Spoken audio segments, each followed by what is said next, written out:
इसीलिए जीवन का आवश्यक तत्व, जीवन का आवश्यक मर्म और जीवन का आवश्यक बिंदु यह है कि क्या हम इंतजार करें कि बालक जन्म ले और उसको ज्ञान दे? क्या हम इसके लिए चिंतन करें कि बालक जन्म ले, सयाना बने, तब उसको अ आ इ ई सिखाएं? क्या यह जरूरी है कि उसको बाहर आने के बाद ही उसको धर्म और चिंतन और ज्ञान और विज्ञान के बारे में कुछ शिक्षा दे?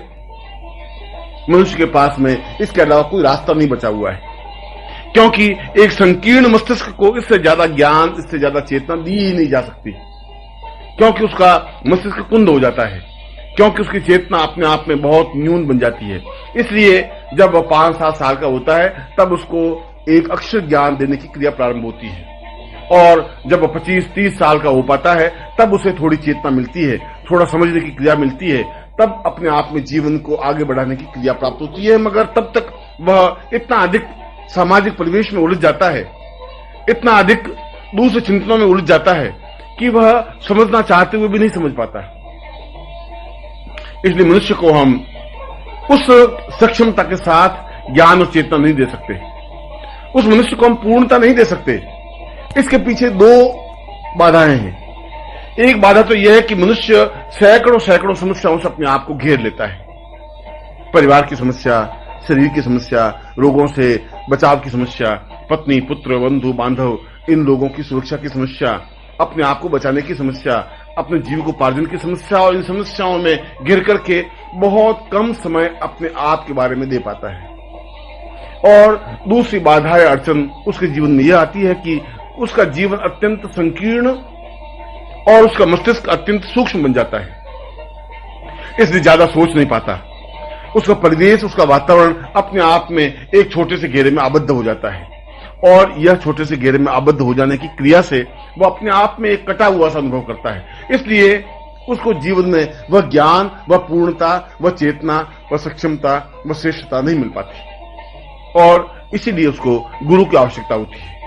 और जब गुरु नहीं मिल पाता तब भी उसका जीवन अधूरा, अपूर्ण रह जाता है, और जन्म लेने के बाद मृत्यु तक पहुंच जाता है।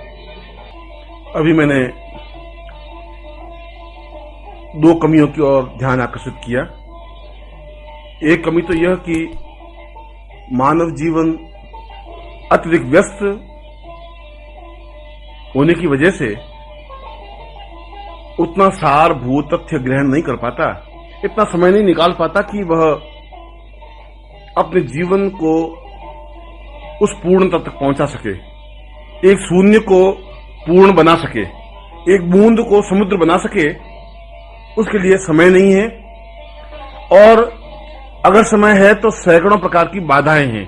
ये बाधा पत्नी की है, पुत्र की है, माँ बाप की है, परिवार की है, समाज की है, क्योंकि समाज नहीं चाहता कि एक व्यक्ति उन कौओं के बीच में से निकल करके कोई हंस बन जाए।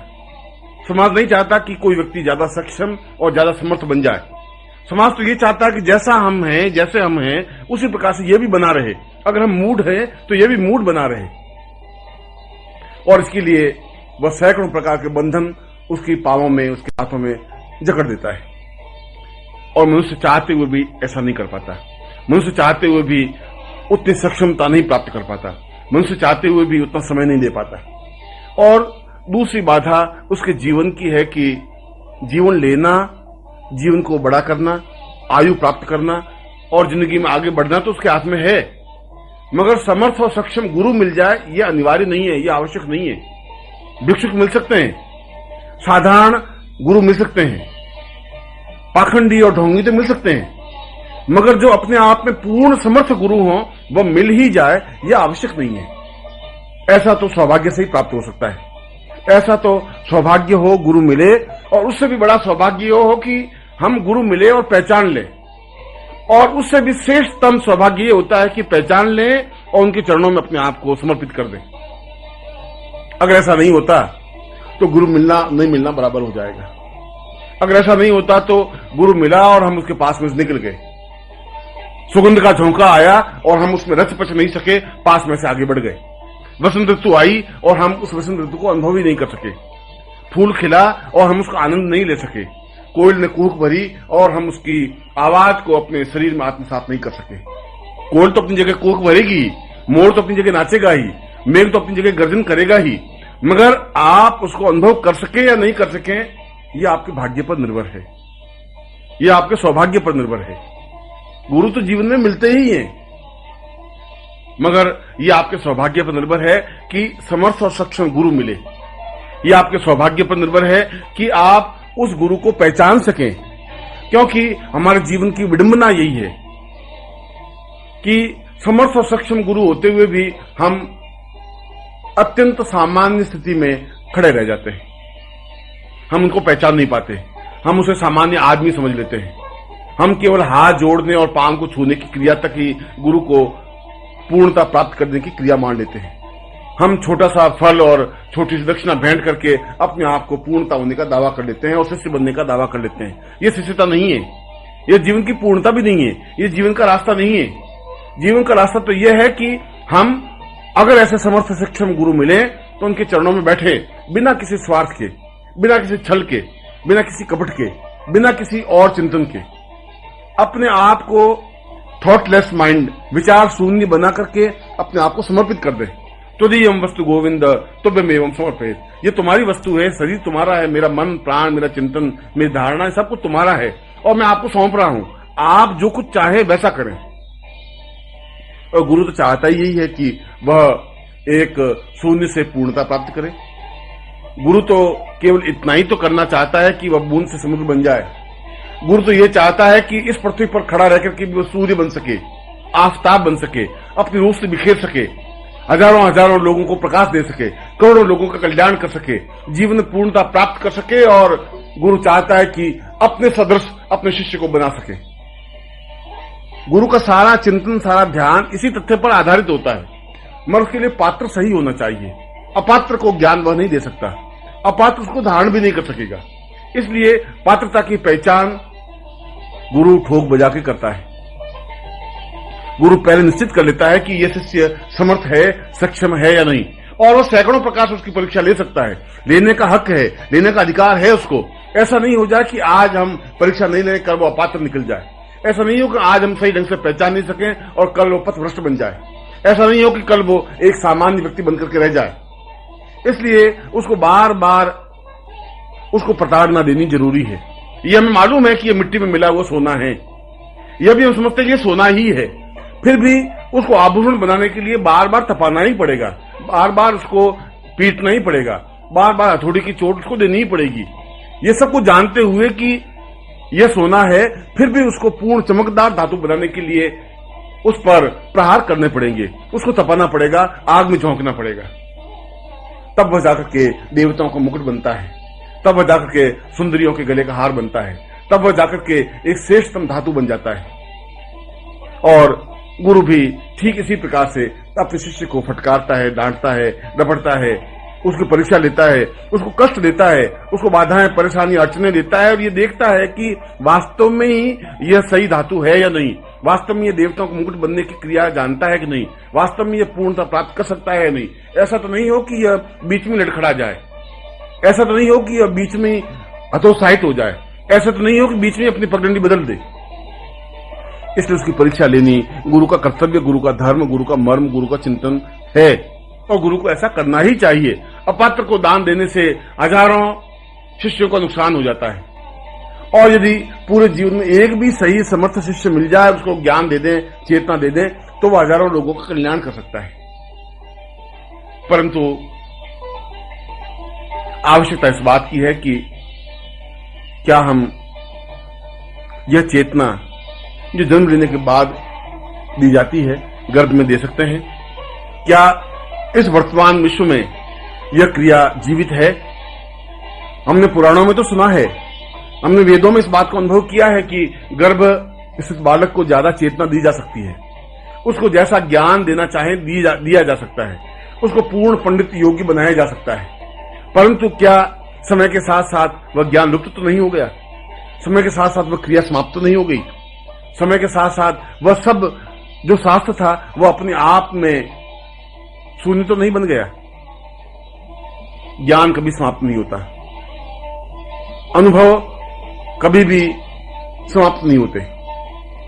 यह तो गुरु में सक्षमता हो कि ब्रह्मांड में बिखरे हुए ज्ञान को अपने आप में आत्मसात कर सके, समझ सके, पहचान सके और उसको कागजों पर उतार सके, उसको चेतना दे सके, समझा सके और शिष्यों को पूर्णता प्रदान कर सके। इसलिए बाहरी मनुष्य को ज्ञान और चेतना देने की अपेक्षा गर्भस्थ बालक को चेतना देना अत्यंत आसान और सरल है। गर्भस्थ बालक को हम ज्ञान और चेतना दे सकते हैं, दिया ही जाना चाहिए, क्योंकि इस समय यह हमारे जीवन की विडंबना हो गई है कि स्त्रियां गर्भ धारण करने की क्षमता भूल गई हैं। उनमें वो ताकत व क्षमता नहीं रही। हमारे वेदों में हजार उदाहरण ऐसे हैं, हमारे पुराणों में हजारों उदाहरण ऐसे हैं कि जहां स्त्री 21 महीने का गर्भ धारण करती थी। पहले यदि पुत्र उत्पन्न होता था तो पूर्ण 21 महीने मां के गर्भ में पूर्ण चेतना ज्ञान प्राप्त करने के बाद जन्म लेता था, और जन्म जब लेता था तो पूर्ण परिपक्व बनता था। सुखदेव का उदाहरण हमारे सामने है। वह मां के गर्भ में पूरे 21 महीने तक रहा और अपनी बात मां को समझाता। मां जो कुछ कहती वह सुनता। वह कहता कि क्या मैं पूर्ण परिपक्व पूर्ण ज्ञानवान बन गया हूं। और जब उसके पिता वेद व्यास ने कहा कि तुम पूर्ण सक्षम हो, मैंने जो कुछ तुम्हें ज्ञान देना चाहा वह तुम्हें दिया है, तब वह बाहर आया और जन्म लेने के बाद तुरंत जंगल की ओर रवाना हो गया, पूर्ण ज्ञान और चेतना के साथ, पूर्णता के साथ। यह ज्ञान जो उसने बाहर आने के बाद 1000 वर्षों में भी नहीं प्राप्त कर सका, वह गर्भ में 21 महीनों में प्राप्त कर लिया।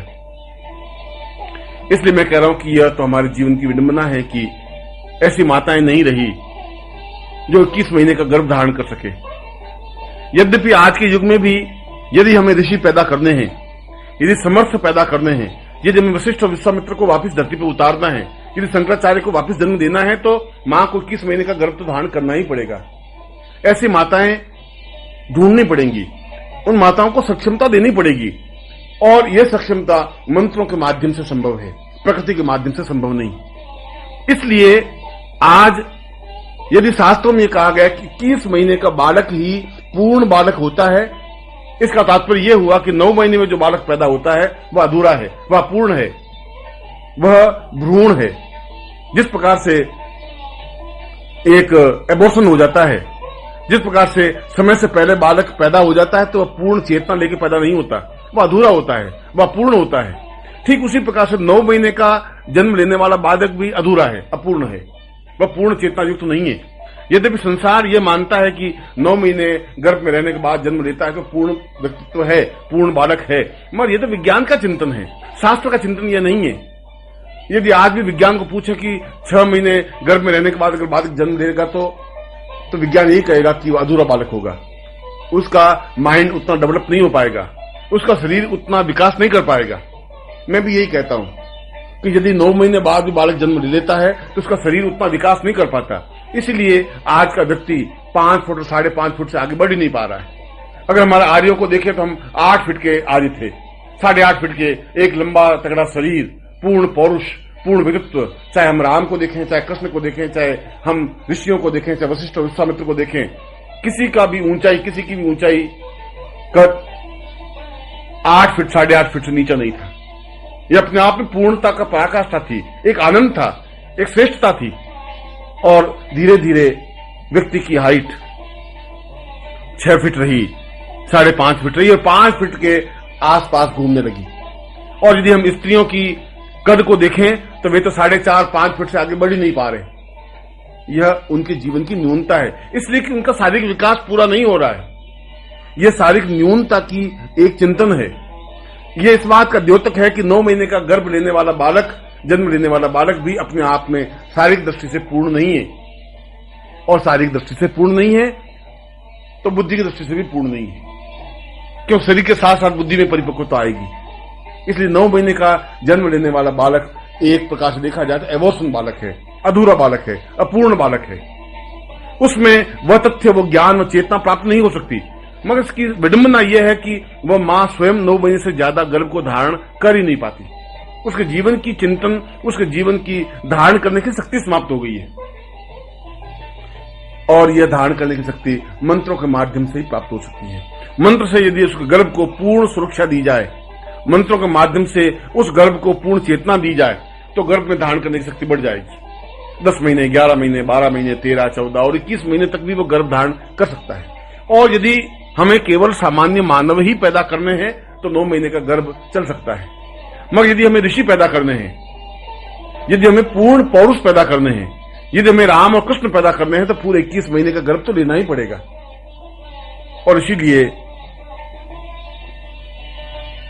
आज 25,000 वर्षों के बाद भी दूसरा वशिष्ठ पैदा नहीं हो सका, दूसरा विश्वामित्र पैदा नहीं हो सका, दूसरा गर्ग, अत्रि, कणाद, पुलस्त्य पैदा नहीं हो सके, दूसरा राम पैदा नहीं हो सका, दूसरा कृष्ण पैदा नहीं हो सका। क्यों नहीं पैदा हो सके?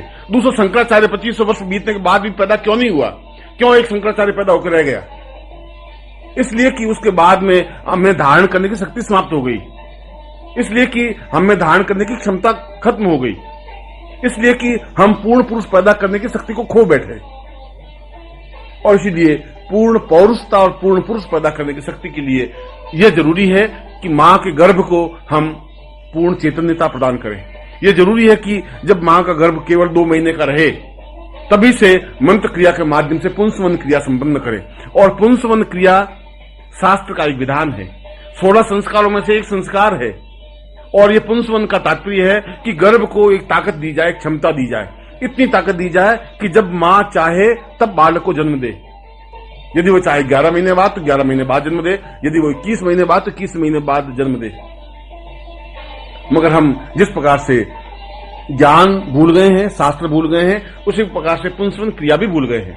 आज ऐसा ब्राह्मण और ऐसा कोई पंडित और ऐसा कोई गुरु रहा नहीं जो पुंसवन क्रिया संपन्न करवा सके, और ऐसी माताएं भी नहीं रही जो पुंसवन क्रिया प्राप्त कर सके, अपने आप में स्वीकार कर सके।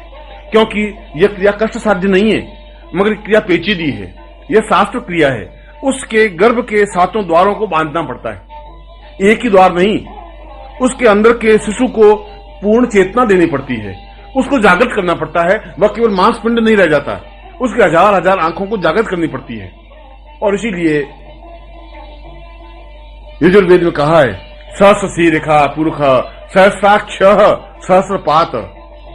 उसने कहा है कि गर्भ का बालक सहस्र शीर्षा 1000 शरीर को धारण किए हुए है। सहस्र शीर्षा पुरुष, वह पुरुष है। सहस्र शीर्षा पुरुष सहस्राक्ष, उसकी 1000 आंखें हैं, उसके 1000 हाथ हैं, उसके 1000 पैर हैं, उसके 1000 देह हैं। या तो फिर यजुर्वेद झूठा है कि ये सब मंत्र नहीं बोलना चाहिए था। जब वो कह रहा है कि सहस्र शीर्षा पुरुष सहस्रपात सबूम गुम सर्वत प्रथवाम तटस्थ गुम अभाव, वो ये कह रहा है कि यदि हम शरीर के उस मांस पिंड को 1000 आंखें दे सकें, यदि हम उसको 1000 शरीर दे सकें, हम उसको 1000 धारण करने की शक्ति दे सकें, तो अपने आप में पूर्ण पुरुष बन सकता है। सहस्र शीर्षा पुरुष, तब वह पुरुष बन सकता है। और जो पुरुष नहीं बन सकता वह केवल नर बन सकता है। और जितने भी बालक पैदा होते हैं वे नर तो हैं, अपने जैसे और पैदा करने की क्षमता रखते हैं, पुरुष नहीं बन सकते। और पुरुष बन सकेगा तो पुरुषोत्तम बन सकेगा। इसलिए यजुर्वेद 2 टूक स्पष्ट शब्दों में कह रहा है कि गुरु हो और वह बालक को सहस्र शीर्षा पुरुष सहस्रपात सबूम गुम सर्वत प्रथवात गुम सहाय ऐसा करे। यह पुंसवन करने की 31 मंत्र में पूर्ण पुंसवन करने की क्रिया स्पष्ट की गई है। उस बालक को, उस गर्भ को अपने आप में चैतन्य करे, जागृत करे। जब दूसरे महीने उसको पुंसवन क्रिया की जाती है, जब उसको चेतना दी जाती है, जब उस गर्भ को अपने आप में मजबूत धारण करने की क्षमता युक्त बनाया जाता है, इतना क्षमता युक्त बनाया जा सके कि मां चाहे तब बालक को जन्म दे, पूर्ण परिपक्व बालक को जन्म दे, पूर्ण पुरुष को जन्म दे, अधूरे नर को जन्म नहीं दे, गर्भपात नहीं कर दे। 9 महीने के बाद जन्म लेने वाला तो गर्भपात है, समाप्त होने की क्रिया है। वह तो पैदा होगा, मर जाएगा, वशिष्ठ की तरह जिंदा नहीं रहेगा, विश्वामित्र की तरह 1000 आयु का प्राप्त नहीं हो पाएगा, शंकराचार्य की तरह लाखों वर्षों की उम्र प्राप्त नहीं कर सकेगा। उस सैकड़ों वर्षों की आयु प्राप्त करने के लिए तो पूरे 21 महीने गर्भ में धारण करने की क्रिया, ग्राह्य शक्ति और ग्रहण शक्ति मां प्राप्त करे। और यह गुरु के माध्यम से संभव है। यह गुरु उसको पुंसवन संस्कार संपन्न करवावे। उसके कुल पुरोहित पुंसवन संस्कार संपन्न करवाते थे, कुल का ब्राह्मण पुंसवन संस्कार संपन्न करवाता था। और अगर पुंसवन संस्कार संपन्न होता है तो वह गर्भ अपने आप में सक्षम होता है, अपने आप में पूर्ण होता है, अपने आप में ताकतवान बनता है, अपने आप में धारण करने की शक्ति प्राप्त करता है। और तीसरे महीने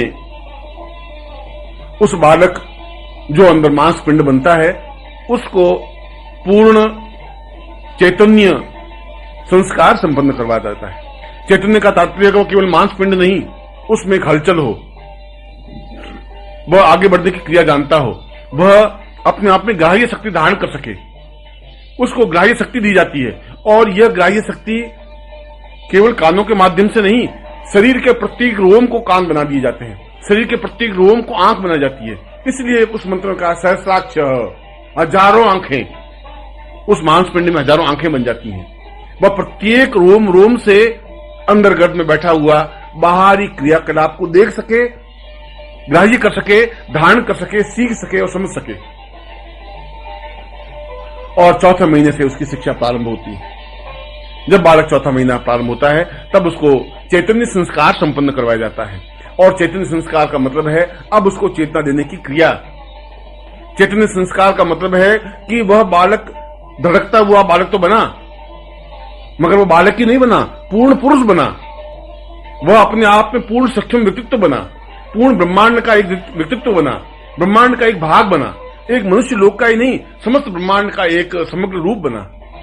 उस चेतना युक्त पूर्ण पुरुष को चेतना देने की क्रिया गुरु के माध्यम से संभव है, कुल पुरोहित के माध्यम से संभव है। तब उस कुल पुरोहित उस विशेष चेतना संस्कार के माध्यम से यह ज्ञान देता है कि मैं जो कुछ ज्ञान दे रहा हूं वह तुम्हें प्राप्त करना है और धारण करना है।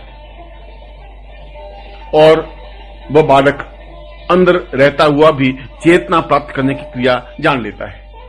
इसलिए जहां पुंसन संस्कार जरूरी है वहां चेतना संस्कार भी जरूरी है। उस समय बालक को जो कुछ भी सिखाया जाता है वह बालक ग्रास्पिंग करता है, स्वीकार करता है, समझता है, सीखता है, क्योंकि वह शरीर के प्रत्येक भाग से, प्रत्येक अणु से, प्रत्येक रोम से सीखने की क्रिया कर लेता है। इसलिए चेतना संस्कार होने के बाद यह चेतना संस्कार भी दो तरीके से होता है।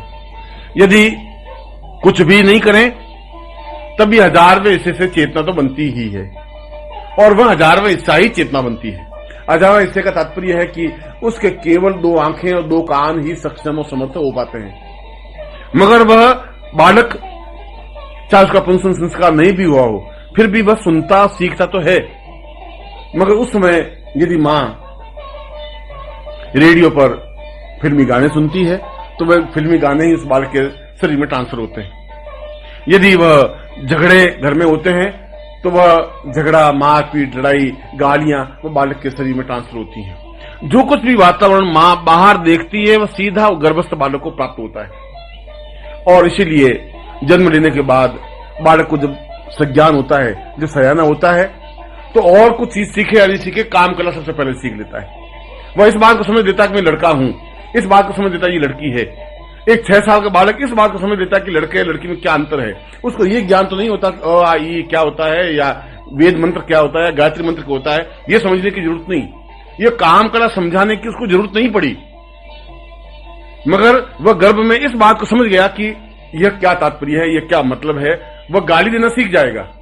6 साल का बालक तेजी से गाली तो देगा, ठीक वैसी गाली जो मां ने उस गर्भ में रहते हुए सीखी, सुनी, जो बाप ने बोली, जो परिवार वालों ने बोली। जो कुछ परिवार का वातावरण बना वो बालक ने ग्रहण किया। अगर परिवार का वातावरण दुष्ट था, राक्षसमय था, तो वह बालक में राक्षसमय प्रवृत्ति वातावरण बना। इसीलिए चौथे महीने के बाद बहुत सावधानी की जरूरत है। और मैं निश्चित रूप से कह सकता हूं कि मैं गर्भस्थ बालक को चेतना संस्कार देता हूं और उसको पूर्ण सक्षम, समर्थ, योग्य और पूर्ण पुरुष बनाने की क्षमता रखता हूं, और ऐसा होना ही चाहिए। यही मेरा आशीर्वाद है।